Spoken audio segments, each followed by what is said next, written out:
দর্শক, এখনো অরক্ষিত নোয়াখালী ও ভোলার উপকূলীয় বেড়িবাঁধ ঝড় জলোচ্ছ্বাসে লন্ডভন্ড হয় উপকূলীয় এলাকা। নেই পর্যাপ্ত আশ্রয় কেন্দ্র। বিস্তারিত জানাতে নোয়াখালী ও ভোলা থেকে সরাসরি যোগ দিচ্ছেন সহকর্মী মাওলা সুজন ও ছোটন সাহা। প্রথমে যাচ্ছি সুজনের কাছে। সুজন, যেমনটি বলছিলাম, উপকূলীয় অঞ্চলগুলোর বর্তমান পরিস্থিতি কি? টেকসই বেড়িবাঁধ নির্মাণে কি কোনো উদ্যোগ দেখছেন কিনা, কি বলছে কর্তৃপক্ষ, আমাদেরকে বিস্তারিত জানাবেন। স্নেহা, শুরুতে আপনাকে জানিয়ে রাখতে চাই যে 1991 সালের এই দিনে অর্থাৎ 29শে এপ্রিল নোয়াখালীর উপকূলীয় অঞ্চলে যে ঘূর্ণিঝড় ম্যারি এন নামক যে ঘূর্ণিঝড় হয়েছিল এবং জলোচ্ছ্বাস হয়েছিল, সেটিতে ব্যাপক প্রাণহানি হয়েছিল। মানুষের পাশাপাশি গবাদি পশুরও ব্যাপক প্রাণহানি হয়েছিল। এতে উপকূলীয় অঞ্চল এক প্রকার লন্ডভন্ড হয়ে গিয়েছিল। বিশেষ করে নোয়াখালী দ্বীপ উপজেলা হাতিয়া এর প্রভাব পড়েছিল বেশি। হাতিয়াতে ব্যাপক প্রাণহানির সাথে হাতিয়া যে পুরো দ্বীপ রয়েছে সেটি জলোচ্ছ্বাসে আসলে ভেসে গিয়েছিল। তো সেই ঘূর্ণিঝড়ে কিন্তু যে হঠাৎ করে যে ঘূর্ণিঝড় হয়েছিল সেটি আসলে যে মানুষের কোনো প্রস্তুতি ছিল না।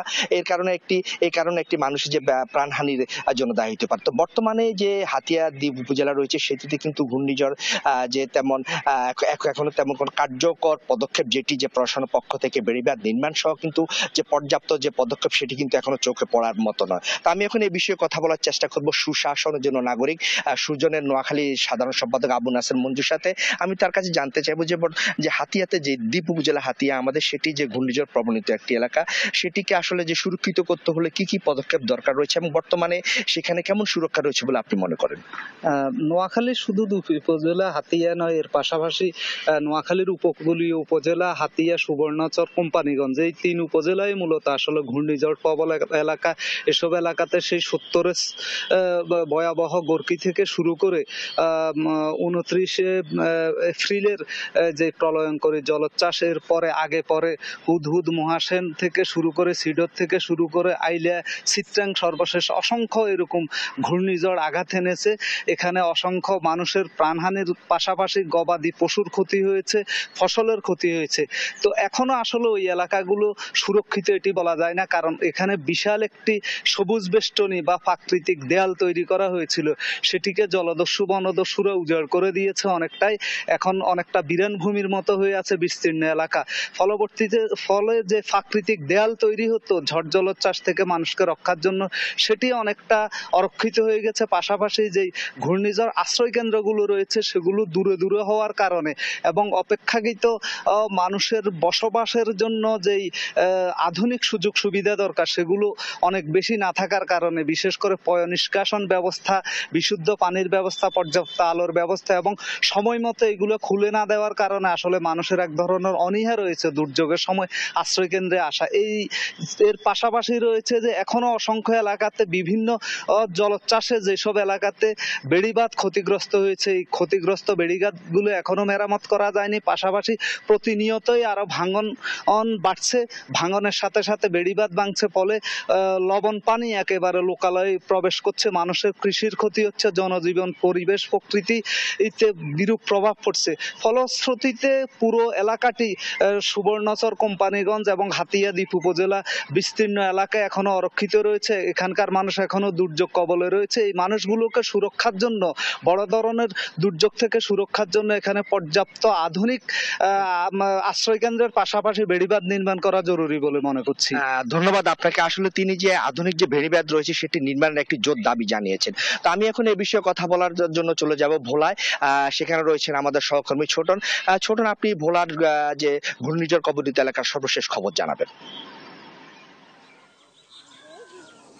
দেখুন, 1991 সালে যে ঘূর্ণিঝড় হয়েছে উপকূলের, এটি স্মরণকালের সবচেয়ে ভয়াবহ ঝড় এবং এই ঝড়ে ভোলায় অন্যান্য উপকূলীয় এলাকার মতো ভোলা তো ব্যাপক ক্ষতিগ্রস্ত হয়েছে। তবে এত বছর পরেও কিন্তু এখনো উপকূল কতটা সুরক্ষিত এমন প্রশ্ন থেকেই যায়, কারণ আমরা দেখেছি যে এখনো যেই 350 কিলোমিটার বেড়িবাঁধ রয়েছে সেটি কিন্তু এখনো ঝুঁকির মধ্যে রয়েছে। তবে পানি উন্নয়ন বোর্ড থেকে বলা হয়েছে এই সমস্ত বাঁধগুলো অনেকটাই ঝুঁকিমুক্ত, এমনটি বলা হয়েছে। এবং এই ঝড় মোকাবেলায় যে উপকূলের বাসিন্দাদের আশ্রয়ের জন্য কিন্তু 743টি আশ্রয় কেন্দ্র রয়েছে।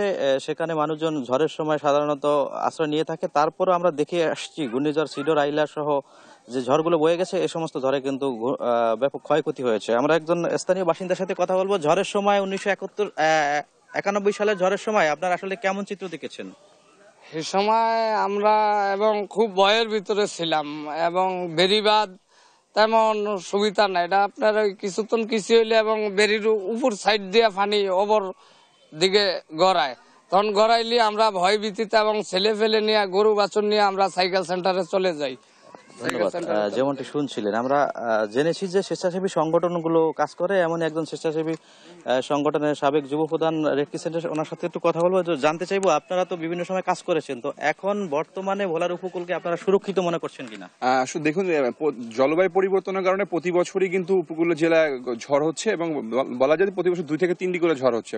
এটিকে মোকাবেলা করার জন্য এই উপকূলের যেসব তরুণরা রয়েছে তাদেরকে প্রশিক্ষিত করতে হবে, তা না হলে আমাদের এখানকার যেই প্রতি বছর ঝড় হয় সেখানে কিন্তু মৃত্যুর হার বেড়ে যাবে। তো সেই ক্ষেত্রে সচেতনতাই পারে এই দুর্যোগের সাথে মানিয়ে চলতে, তখন উপকূলে ক্ষয়ক্ষতি কমে আসবে, মানুষের প্রাণহানিও কমে আসবে। তো সেই জন্য প্রশাসনের কাছে আমাদের দাবি থাকবে এবং যেসব উন্নয়ন সংস্থা রয়েছে তাদের কাছে দাবি থাকবে যে উপকূলের তরুণদেরকে যেন তারা দুর্যোগের সাথে খাপ খাইয়ে চলার জন্য ব্যবস্থা গ্রহণ করে। ধন্যবাদ। স্নেহা, আমরা একটা তথ্য যুক্ত করতে চাই। আসলে আমরা সাধারণত দেখে আসছি ঘূর্ণিঝড়ের যে প্রস্তুতি জেলা প্রশাসন থেকে নেওয়া হয়, ঘূর্ণিঝড়ের পূর্বে, ঘূর্ণিঝড় চলাকালীন এবং ঘূর্ণিঝড় পরবর্তী, এই 3টি ধাপের কিন্তু প্রস্তুতি নিয়ে থাকে তারা। জেলা প্রশাসক এমনটি আমাদেরকে বলছিলেন এবং আমরা উপকূলের বাসিন্দাদের সাথে কথা বলেছি, যারা বিশেষ করে নদীর তীরবর্তী এলাকায় বসবাস করেন। তারা কিন্তু এই বর্ষা মৌসুমে কিন্তু ঝুঁকির মধ্যে থাকেন, কারণ তারা বেশিরভাগ এলাকায় কিন্তু জোয়ারের পানিতে প্লাবিত হয়ে থাকে এবং ঘূর্ণিঝড় এলে কিন্তু তাদের ঘরবাড়ি তলিয়ে যায় এবং তারা ব্যাপক ক্ষতিগ্রস্ত হয়। তো সে তুলনায় এখানকার বাসিন্দাদের যে দাবি সেটি হচ্ছে এই ঘূর্ণিঝড়ের সময় যাতে তারা সুরক্ষিত থাকে, সেজন্য জেলা প্রশাসন এর পক্ষ থেকে যে প্রস্তুতি নেওয়া হয় সেই তৎপরতা আরো বাড়াতে হবে এবং একই সাথে যে সমস্ত বাঁধগুলো রয়েছে ঝুঁকিপূর্ণ, সেই সমস্ত বাঁধগুলো কিন্তু সুরক্ষিত রাখার জন্য দাবি তুলেছেন এবং আশ্রয় কেন্দ্র যে রয়েছে সেগুলো কিন্তু বাড়ানোর জন্য কিন্তু তারা দাবি কিন্তু তুলেছেন। তো এ ছিল আমার কাছে ভোলা থেকে সর্বশেষ তথ্য। ফিরছি স্টুডিওতে স্নেহার কাছে। স্নেহা।